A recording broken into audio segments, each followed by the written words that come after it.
আমরা মুসলমানরা হতভাগা জাতি।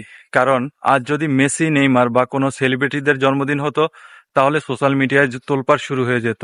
যদি কোনো নায়ক নায়িকাদের জন্মদিন হতো, তাহলেও সোশ্যাল মিডিয়ায় তোলপাড় শুরু হয়ে যেত। কিন্তু আপনার আমার নবী, যে নবী আপনার আমার জন্য 63 বছর কষ্ট করেছেন, যে নবী না হলে আমরা এই পৃথিবীর সৌন্দর্য দেখতে পেতাম না, যে নবী আপনার আমার জন্য তার দন্ত মোবারক শহীদ করেছেন, যে নবী আমাদের জন্য এত কষ্ট করেছেন, সেই নবীর জন্মদিন আগামী 6 সেপ্টেম্বর 12 রবিউল আওয়াল রোজ শনিবার। নবীর জন্মতে খুশি ছিল সকল ফেরেশতাগণ, যে নবীর জন্মতে খুশি ছিল অন্যান্য নবী ও রাসূলগণ, যে নবী আপনাকে আমাকে ছাড়া জান্নাতে প্রবেশ করবেন না রোজ কিয়ামতের দিন, সেই নবীর জন্মতে কেন আমরা খুশি হব না? আপনি যদি প্রিয় নবীর জন্মতে খুশি হন, তাহলে এই ভিডিওটি শেয়ার করে সবাইকে দেখার সুযোগ করে দিন। আল্লাহ পাক আপনাকে আমাকে যেন রোজ কিয়ামতের দিন এই ভিডিওর উসিলায়, নবীর দাওয়াতের উসিলায় নবীর সাথে জান্নাতে যাওয়ার তৌফিক দান করে দেন। আমিন।